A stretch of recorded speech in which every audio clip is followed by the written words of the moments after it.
हरियाणा के नूंह की अनाज मंडी में अचानक पहुंची एसीबी टीम ने ऐसा खुलासा किया जिसने पूरे सिस्टम को हिलाकर रख दिया। रिश्वत लेते पकड़ा गया सुपरवाइजर की गिरफ्तारी से बचने के लिए पहली मंजिल से कूद गया और मंडी सचिव मौके से फरार हो गया। सवाल उठ रहा है कि क्या ये सिर्फ एक केस है या फिर भ्रष्टाचार का पूरा खेल। तो चलिए जानते हैं इन सारे सवालों के जवाब विस्तार से। नमस्कार, मैं उरूबी सिंह और आप देख रहे हैं इनके आरजी भारत न्यूज। बता दें कि हरियाणा के नूंह जिले की अनाज मंडी में बुधवार शाम जो कुछ हुआ उसने न सिर्फ स्थानीय लोगों को बल्कि पूरे सिस्टम को सवालों के घेरे में खड़ा कर दिया। ये मामला सिर्फ एक रिश्वतखोरी का नहीं बल्कि उस व्यवस्था की सच्चाई को सामने लाता है जहां एक छोटे से लाइसेंस के लिए भी आम आदमी को बड़ी कीमत चुकानी पड़ती है। गांव सालाहेड़ी निवासी जैद पुत्र जुम्मे खान एक साधारण व्यक्ति जिसने अपने काम को आगे बढ़ाने के लिए आढ़ती का लाइसेंस लेने की सोची।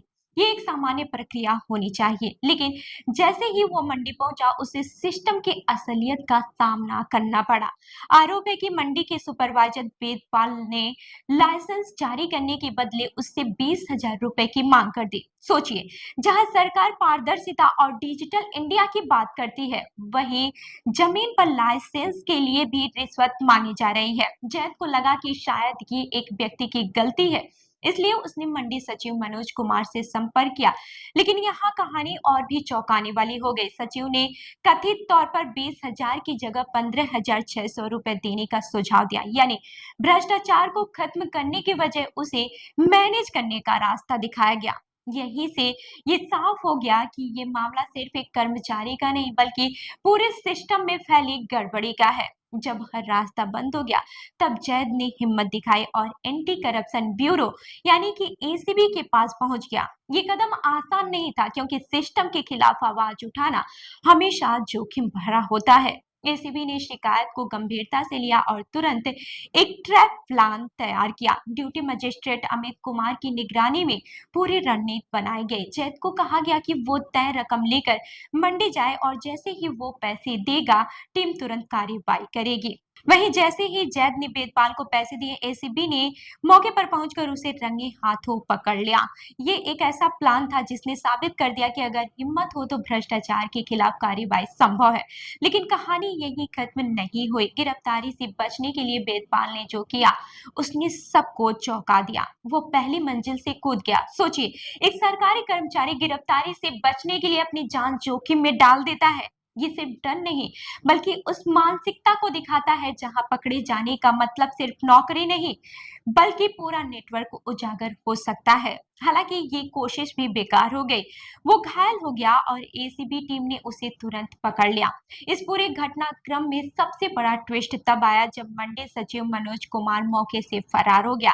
बताया जा रहा है कि वो अपनी गाड़ी तक छोड़कर भाग गया। एसीबी ने उसकी गाड़ी को कब्जे में ले लिया और अब उसकी तलाश में लगातार छापेमारी की जा रही है। ये घटना अपने आप में कई सवाल खड़े करती है। अगर सचिव निर्दोष था तो उसे भागने की जरूरत क्यों पड़ी? मंडी सचिव मनोज कुमार पर पहले भी कई गंभीर आरोप लग चुके हैं। इनमें गेट पास जारी करने में गड़बड़ी, आढ़तियों से अवैध वसूली, मजदूरों के हक का पैसा दबाना और बिना भुगतान के सामान उठाना भी शामिल है। यानी ये मामला अचानक सामने नहीं आया बल्कि लंबे समय से चल रही गतिविधियों का हिस्सा हो सकता है। वहीं सुपरवाइजर वेदपाल का इतिहास भी साफ नहीं है। वो पहले भी भ्रष्टाचार के मामले में जेल जा चुका है और हाल ही में जमानत पर बाहर आया था। अब सवाल ये उठता है कि ऐसे व्यक्ति को दोबारा जिम्मेदारी कैसे दी गई? क्या सिस्टम में निगरानी की कमी है या फिर जानबूझकर आंखें मूंद ली गई? ये मामला सिर्फ नूंह तक ही सीमित नहीं है।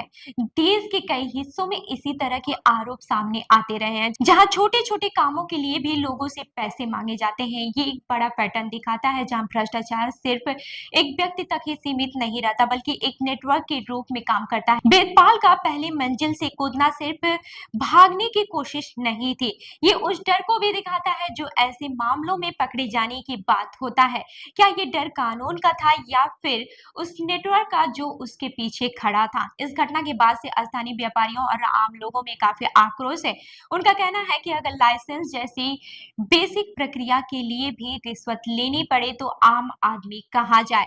कई लोगों ने यह भी कहा है कि ऐसे मामलों में सिर्फ कार्रवाई नहीं बल्कि सिस्टम में सुधार की जरूरत है। ऐसी घटनाएं सीधे सीधे सरकार की छवि और प्रशासनिक व्यवस्था पर असर डालती हैं। जब जमीन पर भ्रष्टाचार सामने आता है तो लोगों का भरोसा कमजोर होता है। ये जरूरी है कि ऐसे मामलों में सख्त कार्रवाई के साथ साथ पारदर्शिता भी बढ़ाई जाए।